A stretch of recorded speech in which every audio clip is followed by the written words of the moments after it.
ଟିକେ ବୁଝିବା ଦେଖିବା ଚାଲ କଣ ହଉଛି।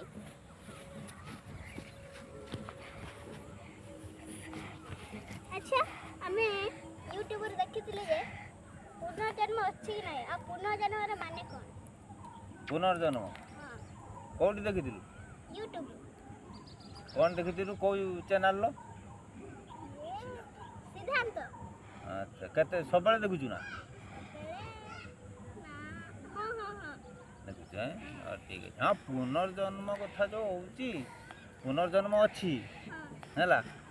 ପୁନର୍ଜନ୍ମ ମାନେ କିଛି ଲୋକ ଅଛନ୍ତି ମୂର୍ଖ ବୁଝିପାରିଲେ ନା, ଆଉ କିଛି ଲୋକ ପଣ୍ଡିତ ବି ଅଛନ୍ତି।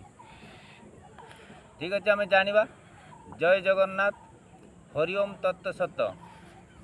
ଆଚ୍ଛା ଆମେ ଯେତେବେଳେ କହିବା ଯେ ପୁନର୍ଜନ୍ମ ଅଛି କି ନାହିଁ, ଆମେ କ'ଣ ବା ଜାଣିଛେ ଯେଉଁ ଯେଉଁ ଜିନିଷ ଆମେ ଜାଣିଛେ ସେଇ ଜିନିଷ କହିବା ହେଲା।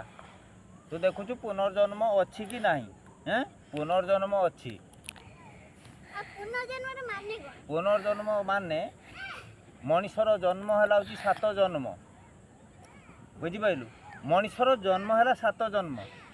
এই ଯେଉଁ ମଣିଷକୁ ଭଗବାନ ଜ୍ଞାନ ଦେଲେ, ବୁଦ୍ଧି ଦେଲେ, ବିବେକ ଦେଲେ, ମନ ଦେଲେ, ସବୁ ଦେଲେ, ସମସ୍ତଙ୍କର ଗୋଟେ ଗୋଟେ ମୃତ୍ୟୁ ଅଛି।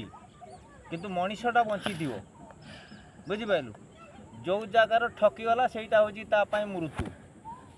ଆଉ ଯଦି ଭୁଲ କରିକି ସେ ମାନୁନାହିଁ ସେଟା ତାର ଜୀବିତର ଅଛି।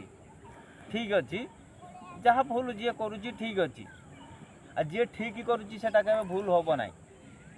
ସେଇଟା ହେଉଛି ପୁନର୍ଜନ୍ମ। ମାନେ ଏ ଶରୀର ଅଛି, ଏ ଶରୀର ଭିତରେ ତା ମନ, ଶରୀର, ଇନ୍ଦ୍ରିୟ ସବୁ ଅଛି ନା।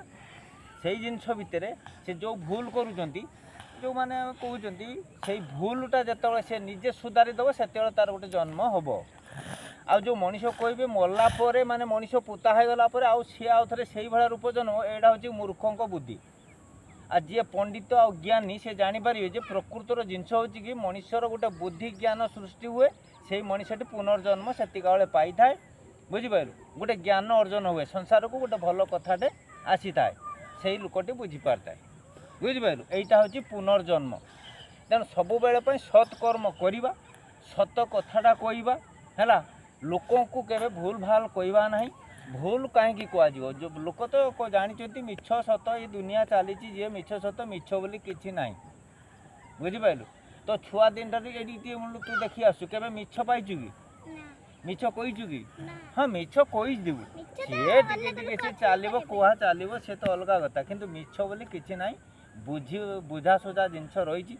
ଯେତେବେଳେ ଆମେ ଜାଣିଗଲେ ଯେ ପ୍ରକୃତର ସବୁ ଜିନିଷ ଅଛି ସତ୍ୟ, କିନ୍ତୁ ମଣିଷ ତାକୁ ଭ୍ରମିତ କରିଛନ୍ତି। ଯେଉଁମାନେ କିଛି ଭୁଲ ଭାଲ କରିଛନ୍ତି ସେଇମାନେ ହିଁ ଭୁଲ କରିଛନ୍ତି। ତାଙ୍କରି ପାଖରେ ଟଙ୍କା ପଇସା ଜ୍ଞାନ ସବୁ କିଛି ଅଛି, ସେଟା ଭଗବାନଙ୍କର ଆଶୀର୍ବାଦ ସାରା ଜଗତର ବୁଲୁଛି, ବୁଲୁଥିବ। ତେଣୁ ଠିକ୍ ଅଛି। ଆଉ କ'ଣ କହିବା, ଦେଖିବା ପୁନର୍ଜନ୍ମ ଆହୁରି ଆଗକୁ ବହୁତ ଭଲ ଭଲ ଭିଡ଼ିଓ ଆମର ଯଦି ଏଇ କଥାର ଟିକିଏ ଭଲ ମିଳିଥିବ ଆଉ